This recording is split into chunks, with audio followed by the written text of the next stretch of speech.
Hey, how's it going, everybody? This is Deonte Burden, aka Mr. Short Dollar himself.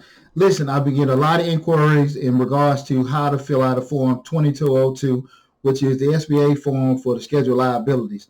And I know I'm probably a little bit late with getting this out of everybody, but for all my loyal followers that have been, checking out the videos and asking about it, I'm going to give you guys the whole breakdown of how to fill out the Form 2202 for the Schedule of Liabilities.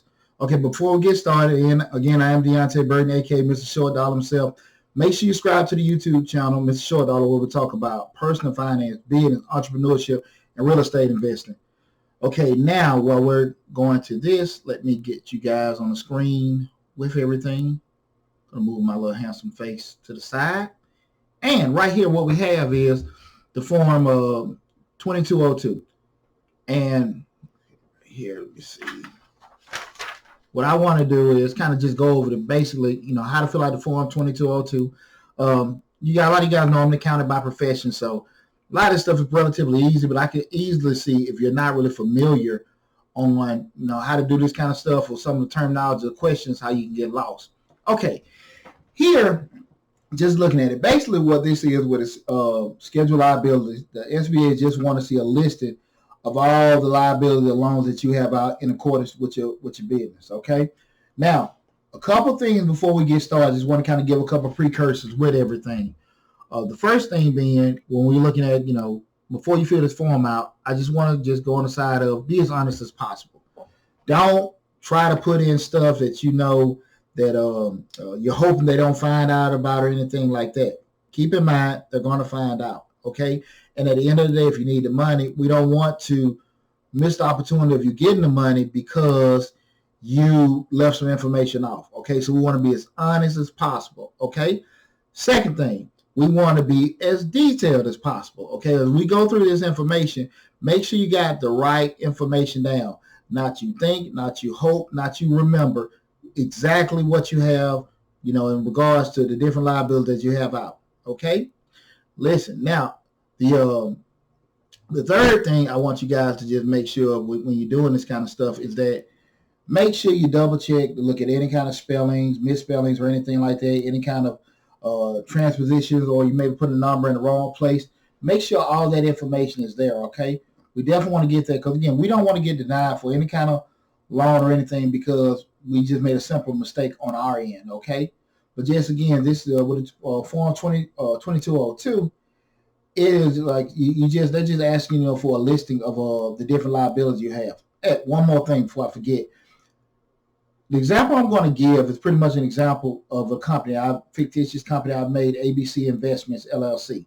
Key thing, if you are a self-employed individual, plumber, painter, electrician, whatever, it'll be the same thing here. You'll put there, even though you might not have a quote-unquote business in the loan in your actual business name, it may be for towards you for your business. But what I would do if you're self-employed, I would just put out pretty much everything that's on my credit report in regards to my personal loans. And the reason why I say that is because if you're self-employed and independent contractor, they're going to have to put your credit report up anyway. So just put all the information that you have on your personal side listed on here because that's the only thing I'll be able to pull. Okay, so. But with the example here, we're going to go using an actual business. But again, I just want to preface that if you're the individual that's self-employed, independent contractor, I will put my own personal information that's on my credit report as far as my liability in these same situations, these same spots. Okay.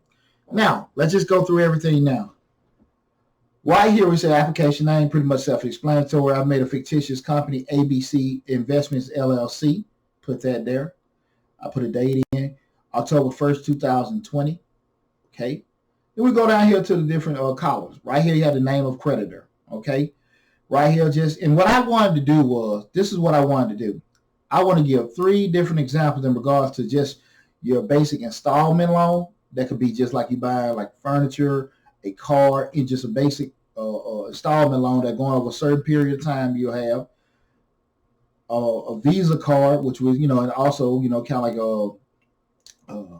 it's not installment. That being a credit card payment. I'm losing track of all my other terms, type of liability, but just having your basic accounts payable, credit card debt, revolving debt. I'm sorry, have a installment loan first, a revolving debt second, being that Visa card, and then having a mortgage at the bottom. So I'm giving you 3 different examples of loans, being again the installment loan being the Happy Furniture, the revolving credit debt being the Visa card, and the third, that Wells Fargo mortgage being the mortgage company. So this is actually giving you an example of 3 different kinds of loans that you can have in regard to your business, okay? Let's start with the first one with the Happy Furniture. Again, this is a basic installment loan, okay? And what we mean by installment loan is going to be a loan similar to like with the mortgage. It's going to be the same payment over a certain amount of time that will equal out to the total loan balance. It won't be like a revolving debt, a credit card debt, where it fluctuates on a certain monthly balance or average daily balance. It's going to be the same thing every time. So we see Happy Furniture, the original amount is $3,000. It started February 1st, 2018. The current balance that is listed, $2,435. Is the owner current or delinquent? Got current on there. The maturity date, because I set this up being like a 5-year loan of 60 payments, which at 50 months will equal that total of $3,000. So that's the maturity date of when the loan is going to end, because it's an installment debt. And is it secured? I put no. Okay. Security just meaning there's thing going to be attached to it. If there's some kind of insurance or a building or car or something like that, those, is anything that comes kind of collateralized way that is something attached to the loan. So I put no on there. Okay. And again, that's an example of an installment debt. Next, with the Visa card, you see where we have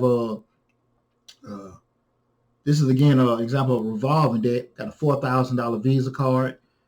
Last time that was done, and I use these dates kind of just to give you guys examples. Also, if you look at it right here again, that first one that was 60 payments. You see that was 5 years later. That's why I had that date on there. And right here with the Visa card, that being September 15, 2020, the balance $1,125 current.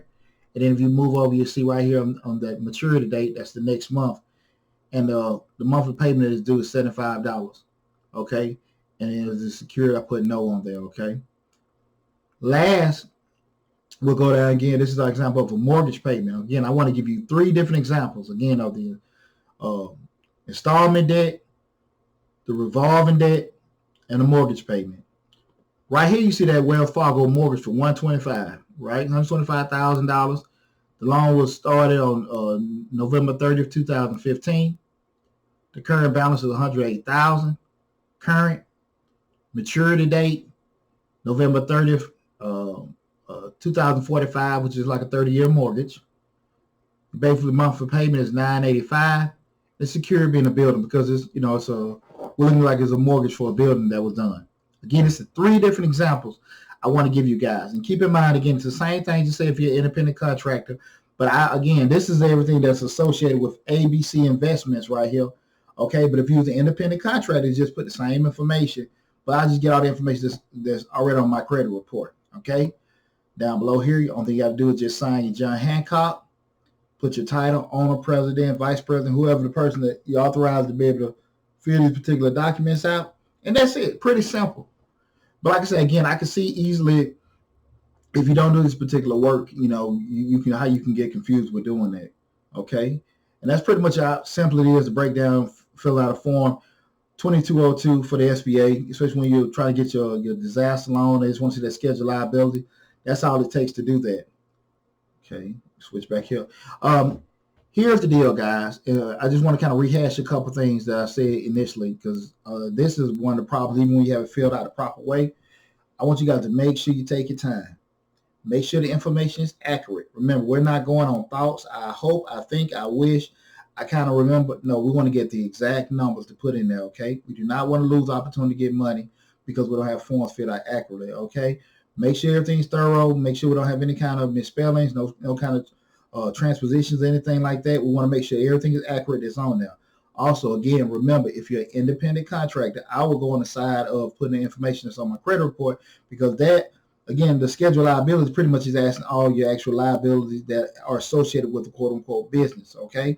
That's why I use the example of ABC Investments. But if you're an independent contractor working for yourself with no company name or anything like that, that's why I would just put the stuff that's on my credit report, okay? Because that's more likely what they're going to be able to pull, okay?